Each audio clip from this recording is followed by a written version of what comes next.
Now, the Stratocaster is one of the most magnificent guitars ever made, if not the most singularly magnificent guitar ever made. I mean, it's very hard to appreciate what it must have been like, you know, in like 1954 or whatever it was. I think it was 54. To like see one of those things. I mean, when you look at a Les Paul, you can kind of see like the evolution of like stringed instruments, guitars, violas, cellos. You can see it in its, you know, when you hold it on the side, you see its bowed shape and, you know, the nature of its construction, the arch top and that, and its, you know, its love of showing off fine wood.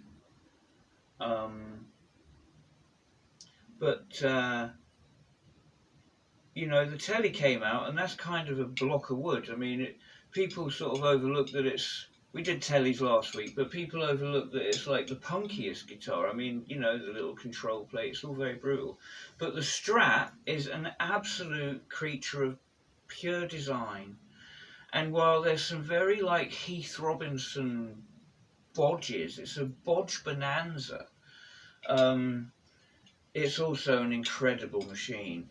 So, you know, it's Stratocasters today, and this is with a view to Mr. White, the one who knocks Mr. White, who indeed is building a Stratocaster, or has built one, a black, I believe, Hondo 2 from the 70s. Now, a guitar like that, you know, a Strat copy, a Strat, it's a Strat made by Hondo, it's a Strat. I mean, I don't think copy is quite fair. It's just a Strat, you know, like a classical guitar is a classical guitar. Do you get me? It's a Strat. And I think, you know, Hondo from the 70s now, you know, that wood, having gone through whatever, whether it's been played, whether it's been laid up, you know, it's had a lot of, you know, elements go across it one way or the other. I would imagine, Mr. White, that will actually be quite an interesting and cool guitar. You know, it's got a bit of age to it. So, you know, I think you'll be, you know, you've got like vintage on a budget basically there, you know. I think, well, that's a lot older than when I started playing what a 60s guitar was to me when I started playing. I started playing 1990, I was quite late to the table. Yeah. But yeah, I mean, it shares nothing with like the stringed instruments of the past. It is an absolutely fucking crazy machine. So I'm going to work us in with a tune on a Strat, on my best Strat, my favourite Strat. It's a classic Strat, it's a desirable Strat. Yeah, this is the tune I've been working on. I'm not finished yet, but I'll noodle away.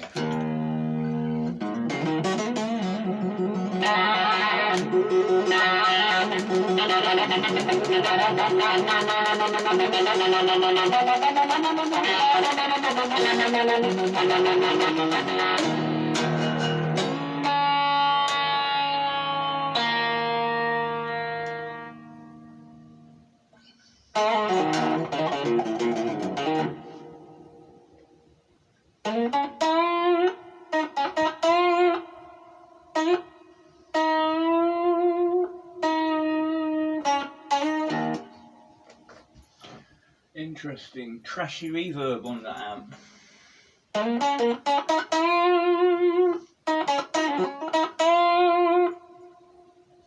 This is the reverb, this is digital reverb off the floor.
that trashy reverb back just a bit. It's got a like proper old school reverb tray, long spring in that thing. And I actually like it. It's kind of trashy. It's got like a lot of like, you know, early reflections all over the shop. Chaotic.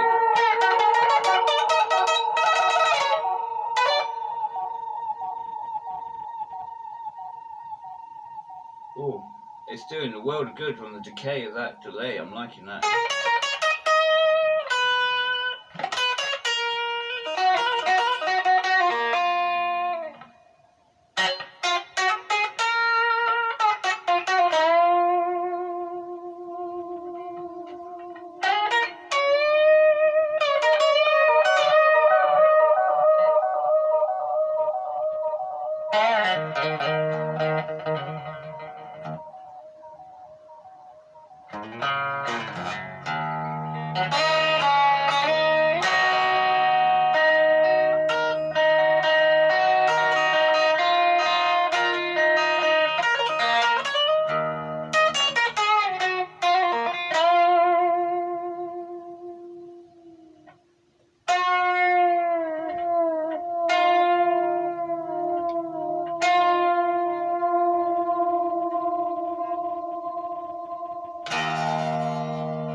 distress.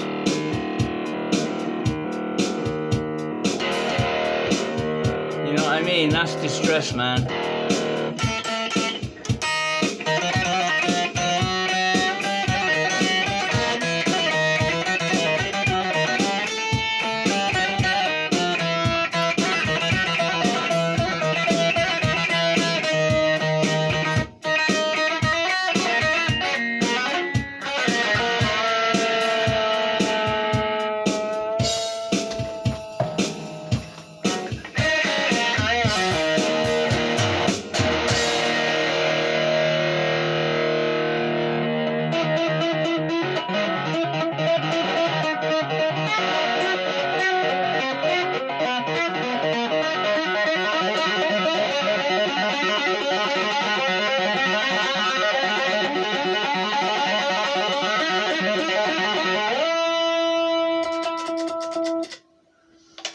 The most versatile guitar, I think, by a long way.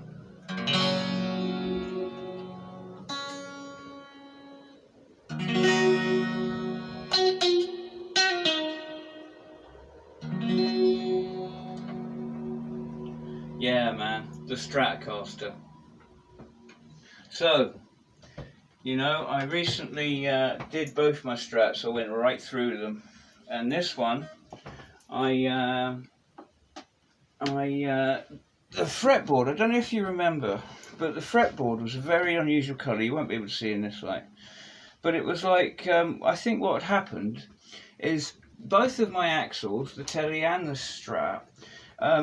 It took a week or so to realise when I bought, but neither had ever been played, not for any, you know, great length of time. And I think this one had been in a shop window for ages, and the UV light had, you know, brightened up the fretboard.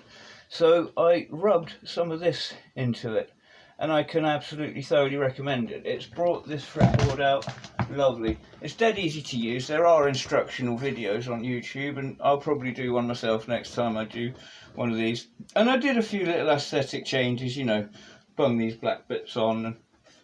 And the pickup's not actually any different. I just put a black cover on it. These are like axle designed by EMG. They're like unanimously fucking slagged off by everybody, but I find them fine. In fact, I find this guitar a little ripper, a little blazer, if you would. That was a brilliant video by Malcolm and Scott on the blazer. I really enjoyed that. Now the blazer is a very good alternative to the Strat, but there's one thing that you can't do. I mean, like, you know, a Strat, you could say a Pacifica or one of those blazers, but there are one thing, you know, that I adore about the Strat, which I'm going to show you. It's a specific tone, a tone set, that I just love, and it's such a wonderfully versatile guitar. Now, you know, the Strat with the humbucker at the bridge, that is like my main one single guitar that does it all. My dream guitar is like a 59. I mean, like, just because there was a 59 I picked up once that I just loved. And I've picked up a 59 reissue from the Fender Custom Shop, like a really nice, like, Fender Custom Shop thing that was a 59, like based off of an oddball 59, and it was wonderful. It was a wonderful guitar. I love little things like the clay dots for like the fret markers. I love that. Look, just like off-color clay dot, no bullshit. But yeah, my dream guitar is a 59. You know, with a sort of like contemporary, a humbucker of that same time, you know, ripped out of a 59 Les Paul and whacked in the bridge. And I'd love to fucking, you know, carve the hole with a butter knife. I'd love, you know, because it's like it's a tool. And I think I could make good use of a 50s Strat, don't you? But maybe not. But anyway, this is basically a copy of a 50s Strat. I went for like, I got this, the only way I could afford such a thing as this is I got it as a body and neck. And it was in a pretty diabolical state, and I mean, I've played it to death since. And you know, I got like the parts that I wanted. I did actually buy a fucking loaded scratch plate from a Fender Strat, um, and that's, you know, that was quite a, and like I went for the old school slotted machine heads, you know, not the ones like this, yeah, like, you know, these are good, but I like the slotted ones. I like my Strat to be exactly 50s. Now, the thing is, once you give over to a humbucker, I don't care about like coil splits and coil taps and whatnot. Coil split. Thanks, Mel. Educated me on that one. Like, it's coil splits, you know. Usually when you do this way. As good as they are, and they're great, and they are particularly good for like gigging and whatnot. When you're with that one guitar and you want to just, you know, knock it down a notch. And get into that single coil territory. It is kind of a single coil, but it isn't, to me, it doesn't do what a proper single coil does. It's not all the way there. I think the thing that Scott's Ibanez Blazer did was lovely, that sort of automatic split, as you called it. So when you go from like bridge position to like position 4, which is like, you know, these two, it immediately like chops the humbucker in half. I thought that was wonderful. I like that. You know, I think you'd be doing us all a favour, Malk, if you examine that wiring, how that was done. Like, because that's cool. I'd like that myself. But yeah, fucking great on the, and the Blazer is a definite worthy alternative to a Strat. I mean, some of the hatred that some of us have for, like, you know, Squier, classic modified, vintage classic modified, classic vibe modified, pawn shop modified, classic vibe, is lack of imagination. That's all. It's just lack of imagination. It's like, you know, buying a can of Coke and a Mars bar. Sometimes you don't want to have to make a choice. Now, I'll give Squier their due. Fuck me if they picked up their game. I think they do wonderful job. Like, they do honour to the name Fender now. They're not like an albatross around the neck of their reputation. You know, they actually are like desirable in their own right, and getting more so. I can't believe the precision I got, the grain on that wood. I showed it on the last video, and I'll do a video about them. Anyway, on to Strats. So truly the most versatile guitar, you know, humbucker, single coil, and it's like I particularly don't mind the disparity in volume. If the humbucker's a bit hotter than the coil, like when I got my custom pickup set made, you know, that is a humbucker and a single coil, and I wanted no effort to be made to balance the two pickups. Like, you know, the reason is when I flick to a single coil from a humbucker, I immediately want to go to a cleaner sound. So it's like, you know, having a lower impedance, it really aids that. The amp all of a sudden is cleaner, and I love that, and I use that as well. Even to some degree in the arrangements of the songs is kind of almost dependent on that. When I have had guitars that have come with like a pickup set, they don't have a nice voice, if you know what I mean. It's like, you know, my black F-Type down there has got a wonderful voice because it has two such, you know, total fucking chalk and cheese pickups. You know, my pickup set is chalk and cheese. And you know, the best thing as well, which is with this as well, which I'll get into in a minute, is actually the unexpected sounds. Like, yes, the humbucker, brilliant. Yes, the single coil, Dave Gilmour, wonderful. You know, like the fucking long, soul-searching solos, you know, wicked, you know, absolutely love it. You know, coily leads, yeah, absolutely love them. I've completely fucking lost the plot with you lot. You've done my head in, you've bullied me, and now I'm wearing Kurt Cobain goggles, and I'm using a coily lead, and you've fucking done it to me. You've done it with your insidious social media fucking weirdness and controlling methods and manipulation and victim blaming and Scottish ram raid culture and stuff.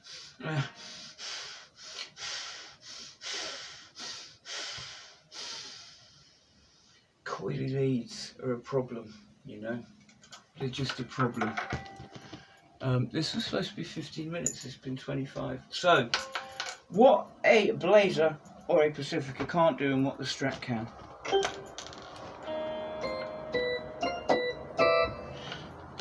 Right, so, everything maxed out, I'm on bridge. Up one, so now I'm bridge and middle. Yeah, the middle is lower, right, to keep it out of the way of the plectrum. That is something that, you know, I do in the setup as it goes. And basswood can be heavy, all wood can be heavy, it's just, you know, it is the vagaries of density of wood, and it is just one of those things. But I suspect that that isn't basswood. Ibanez basswood is nearly always of a medium weight, quite consistently so. I think that'll be alder. Regardless of what it says in the bump, I reckon that'll be alder. And things happen in these factories, you know, on the day. There's always some oddities occur. You know, you get odd mahogany strats and all sorts out there. Don't you worry about it. I would say that's alder. That's my guess. On the burgundy Blazer, the blood Blazer. Right. So, we're in position 4 or 2 or whatever you like. This one, right? Now, this tone control on a 50s wiring circuit, this tone control bypasses the bridge pickup. It's for this one. Okay, so this tone is for this one, this tone is for this one. So this tone, wind it back all the way there. Like so, it's like, so you've got just a bit. Actually line it up, right, with the other tone knob, yeah, for a visual cue. This is not a joke, right? Now this one, make a T, right, out of the volume, like that, right? Now,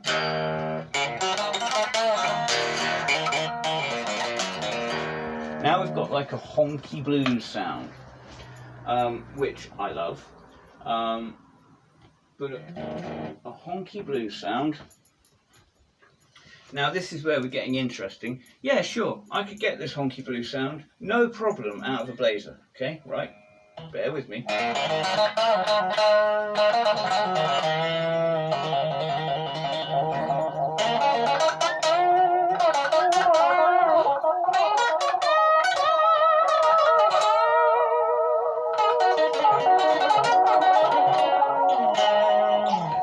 Right, but the bridge sound,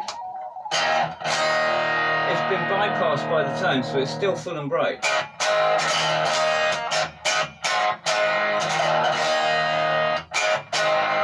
Right, now back to that honk. I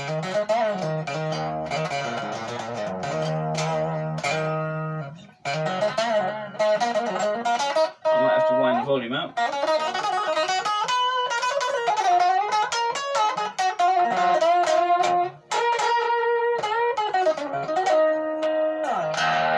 Okay, now to the neck again, okay, because the volume, because the tone is this one, not that one, it's for this one, okay, separate tone. This is also fully open, so it's nice and bright and full.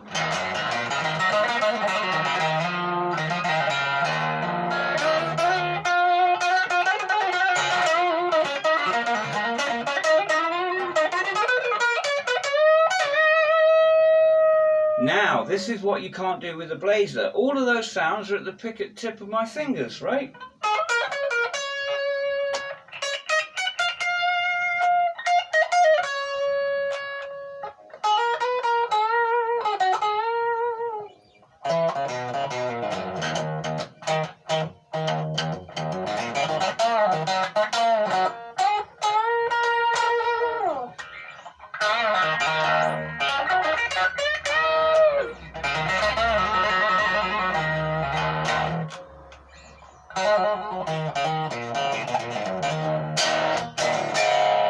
Such a versatile guitar. Yeah, so I've gone through both of mine, you know, like with a dose of salts, and like I've done nothing for the last few days but play them, and it feels like, you know, I've actually got 2 fucking new guitars. They're both done up as like, you know, soft tails, well, hardtail, soft tail, okay, like the fucking, the springs, like fucking, that's quite a nice plate on that actually. That was one of the few bits I think that came with it. Yeah, the springs, this one unusually straight because I just wound it in, okay, I wound it right up, yeah, because this one's just going to be a hardtail. and like, and it's flat against the body. You know, as Scott rightly said, there is like a fucking knife blade there, so it's like, you know, so you don't wind these screws all the way up. You know, you don't wind them, because then it will go like that. So, yeah, that was nicely pointed out by him, because that is an important thing when you're setting up a Strat. But yeah, you know, usually I have them going to the centre. Now, apparently, this gives you a more fucking linear response when you're doing this, okay? Like, it's more linear response rather than, what is it? Oh, God, I can't remember now. But a load of old gobshite anyway, especially if you don't use your thing. Now, when I've got this studio together, it was one of the most important things. I came up here with, like, you know, my two F-types and that Strat there, yeah, the ESP, right. I came up here with an ESP and two LTDs, right. And like, when I put this studio together, it was vital that I got a Strat of some kind. Look at my acoustic wall, by the way. Do you like that? It was vital that I got something, you know, with the classic 4 single coils. That I consider to be one of the fundamental voices of electric guitar, and it's a very distinct voice, and it is a voice of its own. There is nothing quite like it. You know, the Telecaster with its, you know, single coil in the bridge and all of its other things, it's a very different thing. You know, now a Strat also has so many of the Heath Robinson things, like the springs that I just showed you, you know, like fucking string trees. I mean, these things, they create sonic artifact. You know, it's like, you know, like just dirt and disruption and dots in the video, in film grain. Like that, but in the sound. That is one of the great things about the Strat, is that it has this grainy quality of sonic artifacts. Put your ear, if you've got, not if it's a hardtail, this doesn't work, but put your ear right up against your Strat, okay, wood up to your ear, and just go, and you'll hear the reverb created by these springs. It's a wonderful trashy sound. Look how industrial. I've put the screws back in. Yeah, I've got rid of the plate, but put the screws. Just the plate looked cheap. You know, it wasn't like that black. Yeah, like, I love this guitar.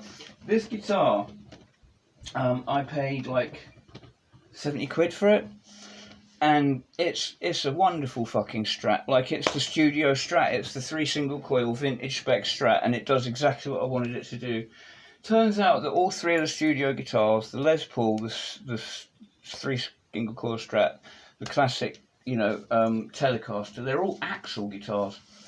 And it's another 3-letter name, like LTD and ESP. That's like my brands are all 3. Anyway, so yeah, the things that make up a Strat. Again, I mean, can you imagine seeing it in the 50s? What an amazing thing.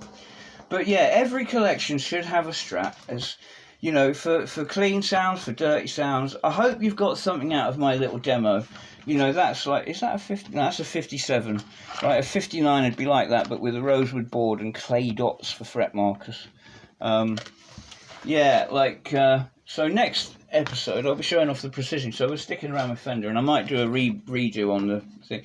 So this is a typical, like, Strat pickup. Now, something I do is level the, you see, these quite often go out with, like, the B string pushed in, the G string pushed up. You know, they're in a funny pattern, and it's a vintage pattern, and it's to do with, like, constraints in, like, string gauges back in the day. And, like, it's absolutely absurd now. There's no need for it. So it's like, first, I always level up my pole pieces like that to be like with the strings. This is something I always do. And you do end up, because of those where you get like a short one and stuff like that, from where they do that funny thing. You know, vintage spec, yeah, where they do this like staggered pole piece thing. It's completely unnecessary now. Nowadays, it's completely unnecessary. I can't remember actually what the exact reason is, but it's something that, you know, a technical thing that we've got over since. You can fit one of these in the same route, and this is like a mini humbucker type of idea. Hot rails, they call them, and you know, I call all pickups like this a hot rails copy. But yeah, it fits in there, you know, the same hole as a single coil. Now, with the aid of Malco's wonderful switch that he sent me with a little baby wiring diagram and instructions, I'm actually going to turn this back into a single coil, and it'll be a very thin one, which I'm going to like. It's going to be really reed thin, isn't it? So it's going to be a thin sound as well. But yeah, so only half of that will be working like a humbucker. It's got the 4 wires, so it's doable. Because I do like a single coil at the neck, but at the same time, my blue F-type, I want to keep it totally stock. Now this is the bridge. And this is a really good one. Now you can see how it's got that blade there. So yeah, if you tighten it all the way, it will do that. Now these are genuine vintage saddles. That's not distressing, that's proper oldness. Okay? And like, well, it's old DiMarzio bridge, look. See? Now that is a fucking lump of brass, mate. So it's like a badass, right? But it's a tremolo. So you see this mass here, look at that. But the saddles that come with it are absurd. You can't palm mute because they're so high and the string comes out at the bottom of the saddle. So I switched them out for these old that are off of an old 70s Tokai. And you can actually see Tokai written in there. So that's pretty cool, eh? And they're bent metal. I like the bent metal the best. So that's a bridge that's waiting to go on. Well, I want to build an Iron Maiden Strat. Dave Murray used to use one of these. I bought one of these the other day because I'm writing a song and I needed one. I've got one on my multi-effects, but I thought 20 quid, I'll give it a go. I'll do a review because it's actually really good. Okay, so this is the great thing about a Strat, is its modular design. Okay, every single bit of it can be replaced. I don't care what it is. Okay, neck, body, everything can be replaced.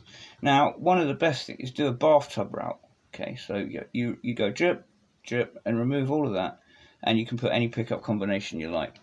And then, you know, Hornby Railways did this little thing where you could jet to the jack. Ah, never mind anyway. But yeah. So I adore the Strat. This was for Mr. White because he, as I say, was building a Hondo 2 from the 70s, black, I believe. I think he did it. I'm going to have to go back and watch his video. So the one who knocks Mr. White. Really appreciate your comments, dude. Appreciate your support. And yeah, I don't know, like, there's to be honest, mate, I'm a bit fucking stoned, and I kind of didn't keep on the ball, and I think I forgot all the things I was supposed to say, but I hope you got something out of it. You know, in the future I'll do more playing, and I'll, you know, because I should have focused on like what the neck pickup does, the Dave Gilmour stuff with the neck, but hopefully you'll just see it from my playing, you know. And 40 minutes has turned out to be. So, Tone Tuesday. Oh wow, and it's so good that I stick to my schedules, that I'm organised and I'm on time, and I have the greatest technology available. But bloody good to be here. And alright chaps, so look after your tone, and your tone will look after you.